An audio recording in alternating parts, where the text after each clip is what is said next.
हमारे साथ मौजूद है नवाब मलिक एनसीपी अजीत पवार गुट के मानखुर शिवाजीनगर से उम्मीदवार है, पूर्व मंत्री रह चुके हैं। नवाब भाई, स्थिति अब क्लियर हो चुकी है। मानखुर शिवाजीनगर आपके सामने, वहाँ पर शिवसेना शिंदे गुट की भी बागी है, वहाँ अबू आदमी के सामने कांग्रेस के निर्दलीय भी बागी है। कितनी उम्मीद है चुनाव में जीत की? आपने कई सारे मुद्दे उस क्षेत्र के उठाए हैं। देखिए, ऐसा है, जो महायुति के उम्मीदवार हैं बुलेट पाटिल जी, महायुति के यहाँ 28,000 वोट हैं। इस बार वो बढ़ तो सकते नहीं, बड़ी घटौती होगी, वो जीत नहीं सकते, ये लोगों को पूरा विश्वास है।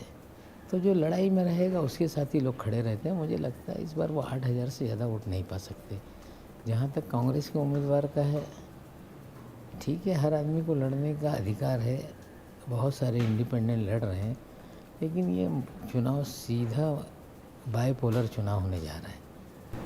वर्तमान में जो विधायक है उनके और हमारे बीच में अब देखेंगे जैसे जैसे प्रचार आगे जाएगा। लेकिन मैं व्यक्ति या दल के खिलाफ चुनाव नहीं लड़ रहा हूँ। मैं लोगों के निमंत्रण करने पे, लोगों के बुलावे पे इस विधानसभा क्षेत्र से चुनाव लड़ रहा हूँ।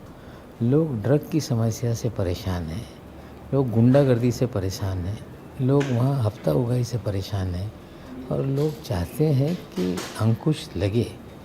लोगों ने मुझ पर विश्वास जताया। इसके पहले जो भी उम्मीदवार चुनाव लड़ने आता था, या तो उसे डरा के विड्रॉ करा दिया जाता था, या जो भी बड़ी पार्टियों के उम्मीदवार भी जो हैं वो डर के आधे चुनाव से चुप हो जाते थे। लोगों ने देखा कि कौन ताकत से लड़ सकता है। लोगों को लगा कि नवाब मलिक लड़ सकता है।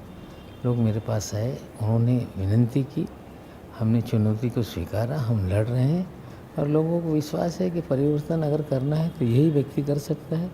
इसलिए हमें बुलाया लोगों ने, और हम चुनाव जीतेंगे, क्योंकि हम लड़ रहे हैं व्यक्ति से नहीं, हम लड़ रहे हैं पार्टी से नहीं, हम लड़ रहे हैं ड्रग से, ड्रग माफियाओं से, हम लड़ रहे हैं गुंडों से, हम लड़ रहे हैं हफ्ताखोरी करने वालों से, स्वास्थ्य सेवाएं निर्माण करने के लिए, चिकित्सा सेवाएं निर्माण करने के लिए, शिक्षण की अच्छी व्यवस्था निर्माण करने के लिए। तो व्यक्ति से नहीं, हम तो ड्रग माफिया से लड़ रहे हैं, और हम जीतेंगे। आपने कहा कि चुनाव के बाद अजीत पवार किंग मेकर बनेंगे। किंग मेकर कौन से आघाड़ी के बनेंगे? महायुति के बनेंगे, महाविकास आघाड़ी के बनेंगे? क्या स्थिति होगी? 23 तारीख को तय होगा। 19 में कोई तय कर पा रहा था कि क्या होगा, लेकिन अजीत पवार ये कहीं ना कहीं, जो भी सरकार बिना अजीत पवार के नहीं बन सकती। अजीत पवार किंग मेकर होंगे, चंद्रबाबू की भी भूमिका में आ सकते हैं। देखिए, इंतज़ार कीजिए। राजनीति में कौन किसका परम मित्र परम शत्रु होता है, परिस्थितियाँ दोस्त दुश्मन बदलते रहती हैं।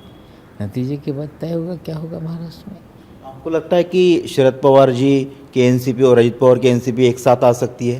देखिए, सारे कार्यकर्ता, महाराष्ट्र की जनता चाहती है कि पवार परिवार एक हो जाए, ठाकरे परिवार एक हो जाए। लेकिन जब तक परिवार के लोग नहीं तय करेंगे, जब तक, तो निर्णय उनके हाथ में। लेकिन लोगों की इच्छा है कि ऐसा हो।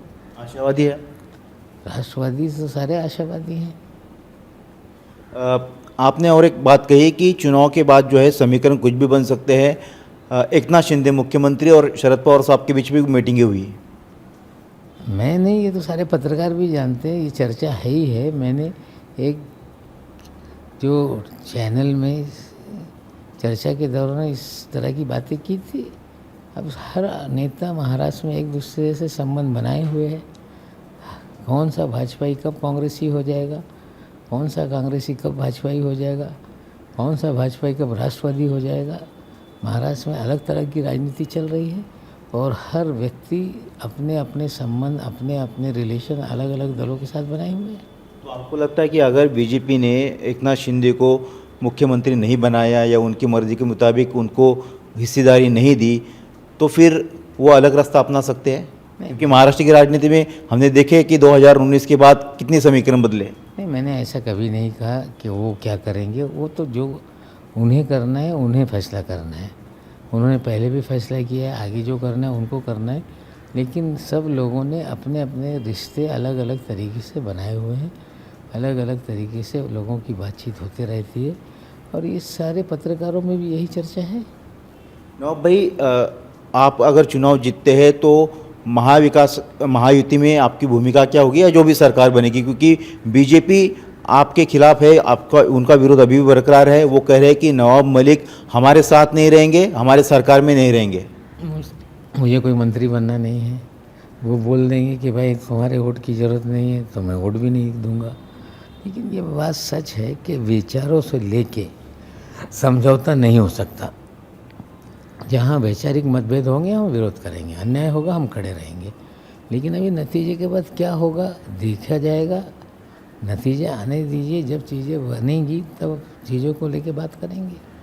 बीजेपी के कई सारे नेता यहाँ आएंगे और यहाँ पर अलग अलग पोस्टर लग रहे हैं। योगी के यूपी में भी पोस्टर लगे, यहाँ पर भी पोस्टर लगे। बटेंगे तो कटेंगे, इस तरह की जो राजनीति हो रही है। कांग्रेस कह रही है कि ये दंगे भड़काने की कोशिश कर रहे हैं लोग। बेहुदा बातें हैं। जिस तरह से भावनाओं से खिलवाड़ करके राजनीति होती है उसका लाभ नहीं होगा। लोगों को समझना पड़ेगा। उत्तर प्रदेश में नतीजा लोगों ने देखा है। हमें तो लोगों को मशवरा देते हैं कि विकास पे पॉजिटिव कैंपेन करें। धार्मिक भावनाओं को भड़का के ज़्यादा दिन राजनीति नहीं चलती। इस तरह की बातें, लव जिहाद, लैंड जिहाद, कोर्ट जिहाद, ये सब बेहुदा बातें हैं। इससे चुनाव में फ़ायदा नहीं होता, नुकसान ही होता है। शरद पवार साहब ने बाराबती में एक बात कही। उन्होंने अपने राजनीतिक संन्यास के संकेत दिए। उन्होंने कहा कि मैंने 14 चुनाव लड़े हैं और अब राज्यसभा में मैं अब एमपी नहीं बनना चाहता, मैं कोई एमएलए बनना नहीं चाहता, मैं कोई सांसद बनना नहीं चाहता, अब कहीं ना कहीं रुकना चाहिए। इस तरह की उन्होंने बात कही है। नहीं, अगर उन्होंने कुछ कहा है तो निश्चित रूप से वो अमल करेंगे। पहले उन्होंने लोकसभा चुनाव नहीं लड़ेंगे कहा था तो उन्होंने उस तरह के फैसले को अमल किया।